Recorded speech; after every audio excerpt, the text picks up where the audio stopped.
자, 1-1번 들어가겠습니다. 1-1번 논제 살펴볼게요. 1-1번 찾아봅시다. 여기에요. 자, 가의 관점에서 아래 표의 요거죠. 참고하여 다의 전문가 발언의 한계를 설명하시오 라고 했습니다. 글자 수 300자 밖에 되지 않기 때문에 제시문 가, 그 다음에 아래 문제, 논제에 있는 표의, 그 다음에 제시문 다까지 다 본다 그러면은 사실상 복잡하게 나오긴 했으나 쓸 말은 딱 정해져 있다는 거죠. 그래서 여기서 너무 분석하려고 하지 마시고 위에서부터 차분하게 읽어 내려오시면은 이 표를 해석할 수 있는 기준이 저절로 드러나거든요. 그때 표를 보시면 되겠습니다. 우선 가부터 볼게요.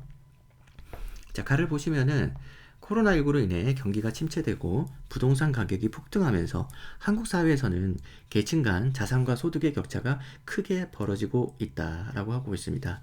자, 여기서 계층 간 차이, 계층 간 격차가 이 제시문을 관통하는 주제가 되겠고요. 여기서 이제 세부적으로 우선은 자산, 소득 이렇게 설명하고 있습니다. 그래서 다음 문장을 읽어보면은 2020년을 기준으로 상위 20% 가구가 보유한 자산 가치는 2년 전보다 평균 1억 원 이상 증가해 12억 원에 초과하였다라고 하고 있습니다. 그래서 경기가 침체됐는데 부자들은 더 부자가 됐습니다. 자, 이 수치는 나머지 80% 가구가 보유한 자산을 모두 합한 것보다 2억 원 이상 큰 규모다라는 거죠. 자, 또한 여기까지 모든 계층에서 월 평균 소득이 감소하였는데 그 비율은 계층에 따라 차이가 있다. 반복적으로 계층에 따른 차이를 얘기해주고 있습니다. 위에선 격차고 여기선 차이죠. 그리고 앞에서는 자산을 설명했고 이제는 소득을 설명할 차례입니다. 자, 그래서 그 다음 문장 읽어보면은 소득 5분위 중 상위 20% 가구의 월평균 소득 감소율이 0.78%인데 비해 경기가 침체됐으니까 당연히 감소율이라고 볼 수 있겠죠. 나머지 80% 가구의 월평균 감소율은 1.59%에서 3.17%로 상위 20% 가구보다 더 높았다. 그러니까 더 많이, 그죠? 손실이 크다는 거죠. 감소율이 크다는 거죠.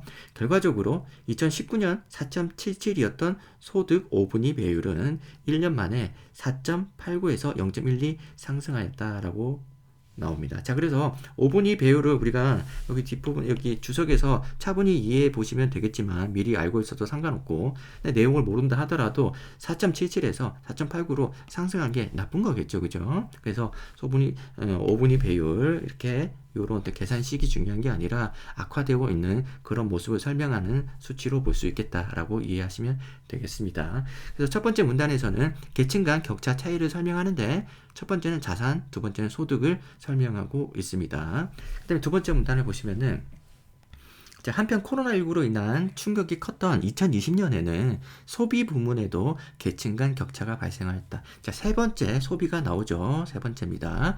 자, 소득 계층 간 소비 수준 차이를 나타내는 소비 불평등 지수는 2019년 3.67에서 2020년 3.74로 0.07포인트 상승하였다. 자, 그러나 코로나19 이전에는 오락 문화와 관련된 선택지를 중심으로 소비 수준 격차가 확대된 것에 반해 2020년에는 식료품이나 보건 혹은 주거, 수도와 같은 필수재와 관련된 항목에서 소비 수준 차이가 더 벌어진 것이 주목할 만한 변화다. 더 나빠진 거죠. 그죠?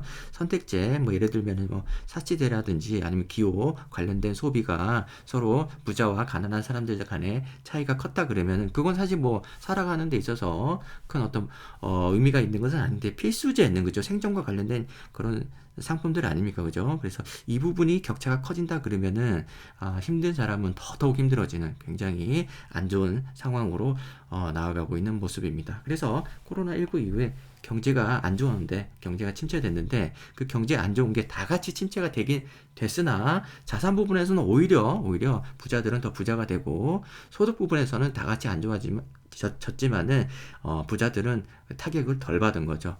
그리고 이제 소비 부문에서도 선택제와 필수제 기준으로 우리가 한번 살펴보면은 많이 안 좋아졌다는 겁니다. 그래서 소비 수준 차이가 더 벌어진 것 너무 안 좋다라는 설명을 할 수 있겠습니다. 자, 그래서 이 제시문 가를 기준으로 보면은 가는 계층 간, 그죠?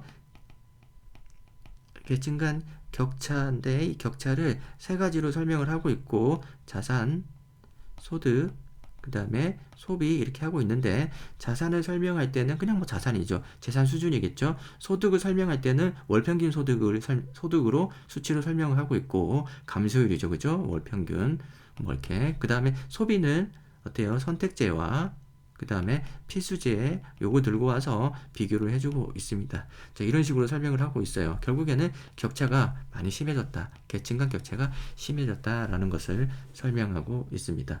자, 그 다음에 이제 가는 해결됐어요. 이제 뭐 하라는 겁니까? 자, 1번 보시면은 가의 관점에서 계층 간 격차가 심해졌다라는 그 관점에서 아래 표 1을 참고하여 이걸 참고하래요. 다의 전문가 발언의 한계를 설명하시오라고 논제에서 요청하고 있는데 300자밖에 안 되는데 무슨 이렇게 요청사항이 많은지 모르겠어요. 자, 그래서 우선은 다의 전문가 발언을 한번 살펴보겠습니다. 다를 보시면 통계청 자료에 따르면 2021년 숫자가 너무 많이 나와요. 너무 많이 나와서 이걸 하나하나 여러분이 따지고 보고 있으면은 사실 이거 비중이 큰 문제는 아닌데 그죠? 숫자에 너무 집착을 하면은 진도가 나아가지 않습니다. 우선 한번 쭉 읽어보시면서 이 수치가 무엇을 의미하는지를 먼저 파악한 다음에 그 다음에 수치를 살펴보세요. 자, 그래서 통계청 자료에 따르면 2021년 3, 4분기 7월에서 9월 3, 4분기죠. 그래서 15세 이상 취업자 수가 2020년 같은 기간 대비 그래서 21년과 20년 1년 차이죠. 그죠? 같은 기간 대비 대폭 상승한 것으로 나타났다. 그래서 취업자 수가 상승한 거라는 거죠. 그죠? 자, 그래서 2021년 7월과 8월에 그리고 취업자 수가 지난해 같은 기간 대비 각각 54만 명과 51만 명 증가했고 많이 증가했습니다. 그죠? 9월에는 67만 명이나 증가했다라는 겁니다. 이것은 3, 4분기 7, 8, 9월을 각각 그죠? 7월, 8월, 9월 각각 세부적으로 설명을 한 거고요. 이러한 취업자 수 증가폭은 예년 수준인 30만 명보다 이례적으로 높은 수준이다라는 겁니다. 자, 그래서 또한 15세 이상 취업자 수가 증감에 따라 2021년 3, 4분기 고용률 역시 61에서 61.3, 61.2에서 61.3으로 고용률죠. 고용률도 지난해 같은 기간과 비교했을 때 이 예년 수준이 이거죠. 이거 두 개 같은 겁니다.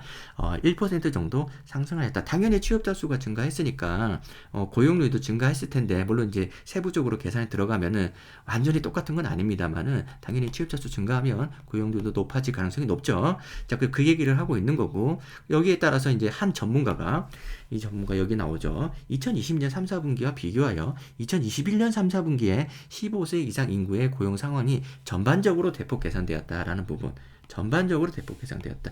이 부분이 문제입니다. 이 부분이 왜냐면은 저기 제시문 가에서 그죠? 계층 간 격차가 점점 심해졌다. 그 시기죠. 그 시기 2020년 요 시기 아닙니까? 그죠? 이것도 자료가 2020년 자료 아닙니까? 2020년과 21년 이 자료인데 내용을 잘 살펴보면은 가난한 사람 더 가난해졌는데 고용률은 다 높아졌어. 이게 뭔가 불일치하는 모습이 나오죠. 전반적으로 대폭 개선됐다고 하는데 이렇게 되면 고용 상황률이 고용률이 높아졌다 그러면은 고용이 됐으니까 그죠? 취업이 됐으니까 소득이 높아져야 되는 거 아닙니까? 그죠? 그 전반적으로 국민의 소득 수준이 다 높아져야 되는데 제시문 가에서는 오히려 높아지는 사람은 소수고 가난한 사람들은 많이 낮아졌단 말이죠.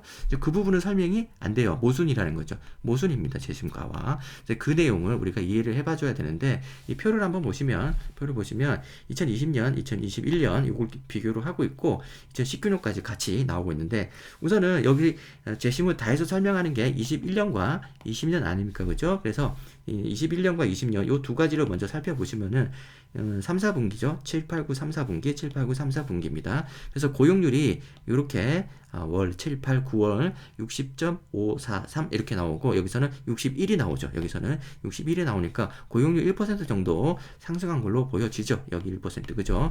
그렇게 우리가 이해를 해볼 수 있습니다. 실제로 취업자 수를 살펴본다 그러면 아까 얘기했던 이런 수치들이 다 나오겠죠. 여기서 이렇게 바뀌고 여기서 이렇게 바뀌고 여기서 이렇게 증가했다는 모습을 보여주고 있습니다. 그래서 예년 수준에 이렇게 예년 수준이 요 시기죠. 요 시기고 그리고 2019년 요 비교해 봤을 때는 작아졌고 그리고 좀 호전되고 뭐 이런 상황이 되겠습니다. 그래서 제시문 가와 제시문 다의 내용이 서로 모순되고 있는데 그것을 논제를 살펴보시면은 이제는 15세 이상 취업자를 연령대별로 나누고 있어요. 그러니까 같은 수치입니다. 잘 보세요. 여기 나오는 고용률 60.543, 61.323 이거는 아까 봤던 이 내용이거든요. 이 내용이고 똑같은 도표인데 거기 안에 그냥 모든 취업자 수를 얘기하는 게 아니라 여기 연령대별로 나눴죠. 이렇게 나눴습니다. 이렇게 나눠가지고 이것만 보여주는 게 아니라 이렇게 세부적으로 나눠서 보니까 어떻게 됩니까? 여기서는 15세에서 29세 증가했죠. 30에서 40대 어때요? 감소했죠. 이거 어떻게 표현해야 돼? 이렇게 표현하지 말고 그죠? 요거는 증가했고, 요거는 감소했고, 50대, 그죠? 증가했고, 60세 이상 많이 증가했습니다. 이런 상황이죠. 그래서 돈을 많이 벌어야 되는 30, 40대는 굉장히 감소를 많이 하고, 그 다음에 나머지에서, 그죠? 이렇게 증가를 했다는 거예요. 자, 50대에서 60세 이상 대부분은 아르바이트나 뭐 계약직, 그죠? 단기 직업일 가능성이 높은데, 그건 뭐 여기서 나오는 내용이 아니니까 신경 쓰지 말고, 어쨌든 여기서 신경 써야 될 부분들은 격차겠죠. 계층 간 격차겠죠. 격차가 다 벌어져 있다라는 겁니다. 잘 되는 계층은 연령대는 다 잘 되고 있지만은 안 되는 계층은 굉장히 안 되고 있다. 이 차이를 보여주지 않고 여기 나와 있는 전문가가 전반적으로 대폭 개선했다는 부분은 조금 문제가 있다라고 얘기를 하는 것이 바로 1번 문제의 의도가 되겠습니다. 그렇게 해서 1-1번은 어떻게 표현하고 있는지를 한번 봅시다. 300자라면 이 표가 제시문 2개와 함께 이렇게 잠깐만요. 답이 어디 있지? 예, 나와 있는데 이것들을 어떻게 묘사하고 풀어나가고 있는지 잘 보시면 자 300자는 이렇게 쓴다라는 거죠. 자 가에서는 계층 간 자산 소득 소비에 있어서 이거 다 나오죠. 그죠? 이게 세 가지가 다 나오고 차이 혹은 격차 하나만 쓰면 돼요. 격차가 발생하고 있으면 알 수 있다. 뭐 이렇게 쓰고 있고 이런 관점에서 그래서 부연 설명이 없어요. 이것만 그냥 달랑 쓰고 있습니다. 요 내용 그래서 격차 요것만 쓰고 있고 표 2를 검토한 결과는 다음과 같다.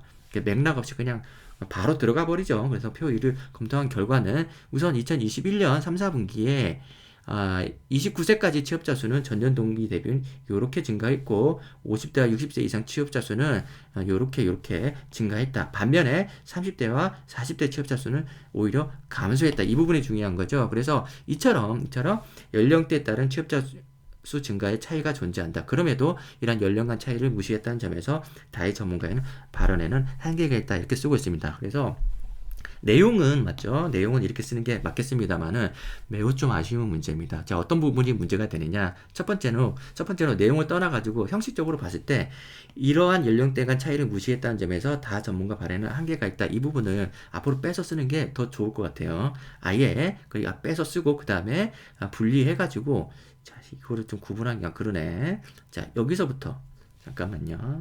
다시. 자, 여기서부터 여기까지가 도표를 설명하는 내용이죠. 그래프를 설명하는 내용이고 요게 이제 한계에 대한 한계 설명하는 거죠. 한계 설명하는 거고 여기는 제시문 가가 되겠고 이거는 표죠. 표. 요 부분은 표 2가 되겠습니다. 이걸 설명할 때 가를 쓰고 이 관점에서 전문가의 발언에는 한계가 있다. 왜냐하면 여기 이런 내용들이 있기 때문이다. 이렇게 쓰는 게 좀 더 안정적으로 글을 쓰는데 도움이 될 것 같아요. 그래서 주장을 이렇게 뒤에다 이렇게 쓰는 거 글자수 관리할 때 조금 어려움이 있습니다. 그러므로 먼저 주장을 위해 해주고 뒷부분에서 나머지 내용을 채워주는 게 분량을 조절해주는 게 그래서 좋겠다라는 생각이고 이건 하나의 그냥 팁이라고 볼 수 있는데 더 핵심적인 문제는 내용상의 문제가 있어요. 자 여기서 제시문 가에서 계층 간 그죠? 계층 간 격차인데 여기는 연령 간 격차 아닙니까? 연령에 따른 차이 뭐 격차 이렇게 볼 수 있겠죠? 근데 이 내용이 연결이 된다고 생각할 수 있을까요?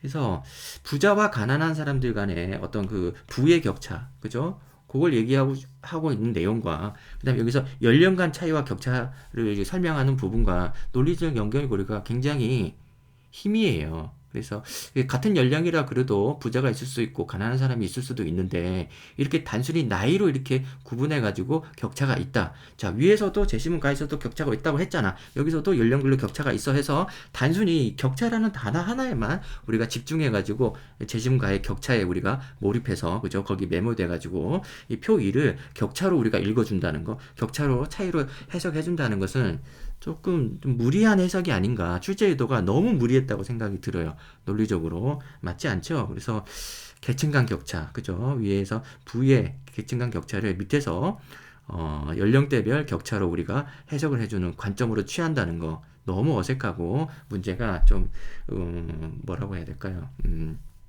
많이 안 좋습니다. 그래서 우선은 문제가 뭐 좋으니 많이 이런 것들은 이제 사실상 뭐 의미가 없는 거죠. 우리는 공부하는 입장에서. 다만 이제 한번 연습해 봤다라고 보는 게 좋을 것 같아요.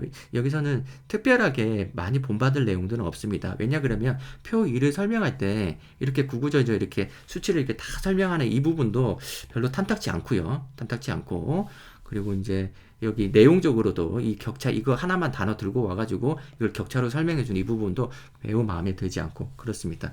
자, 그래서 이것이 1-1번의 문제인데 1-2번 문제와도 2번 문제를 풀기 위한 빌드업이냐 그런 의미에서 어떤 중요도가 있느냐 그러면 그것도 아니에요. 1-2번 문제는 조금 더 달라요. 그래서 1-1번은 굉장히 미숙한 문제라고 볼 수 있겠습니다. 우선은 빨리 넘어갈게요. 안 좋은 문제니까. 자, 여기까지 하고 다음 문제로 넘어가겠습니다.